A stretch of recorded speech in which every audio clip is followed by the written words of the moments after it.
స్వయంగా తానే రక్తదానం చేసి అందరికీ ఆదర్శంగా నిలిచిన Rajam assembly in charge doctor Rajesh Tale Rajam పట్టణంలోని సన్ రెడ్డి హాస్పిటల్లో ఘనంగా వైఎస్ జగన్ పుట్టినరోజు వేడుకలు. వైఎస్ఆర్సీపీ అధినేత మాజీ ముఖ్యమంత్రి వైఎస్ జగన్మోహన్ రెడ్డి 1000 ఏళ్ల పాటు వర్ధిల్లాలని పిల్లలు మొదలుకొని పెద్దల వరకు రాజాం అసెంబ్లీ నియోజకవర్గ పరిధిలో నిర్వహించారు.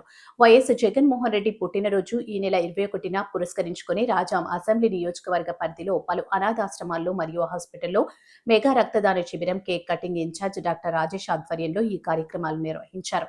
ఈ కార్యక్రమానికి ముఖ్య అతిథిగా ఎమ్మెల్సీ పాలవలస విక్రాంత్, జిల్లా పరిషత్ వైస్ చైర్మన్ సిరిపురం జగన్మోహన్ తదితరులు పాల్గొన్నారు.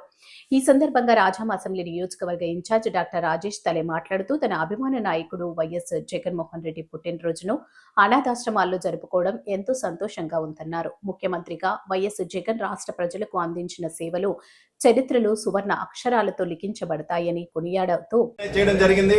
సుమారు 100 మంది పైగా ఈ రోజు స్వచ్ఛందంగా వచ్చి ఈ రోజు రక్తాన్ని ఇవ్వడం జరిగింది. ఇదే కాకుండా ఈ రోజు అనాథాశ్రమంలో పూలు పళ్ళు ఇవ్వడం, అలానే రోగులకు కూడా ఇక్కడ పండ్ల పంపిణీ చేయడం జరిగింది. వీటితో పాటు అభిమానులందరూ కూడాను జగన్మోహన్ రెడ్డి గారి పుట్టినరోజును పురస్కరించుకొని ఈ రోజు కేక్ కటింగ్ కూడా ఇప్పుడు చేశాము. ఈ రోజు ఇక్కడికి వచ్చిన ప్రతి ఒక్కరికి కూడా పేరు పేరున ధన్యవాదాలు తెలియజేసుకుంటూ జగన్మోహన్ రెడ్డి గారికి రోజుల్లో మళ్ళీ ముఖ్యమంత్రిగా మేము చూడాలని ఆ దేవుణ్ణి మనస్ఫూర్తిగా ప్రార్థిస్తూ సెలవు తీసుకుంటున్నాం. జై జగన్, జై జగన్.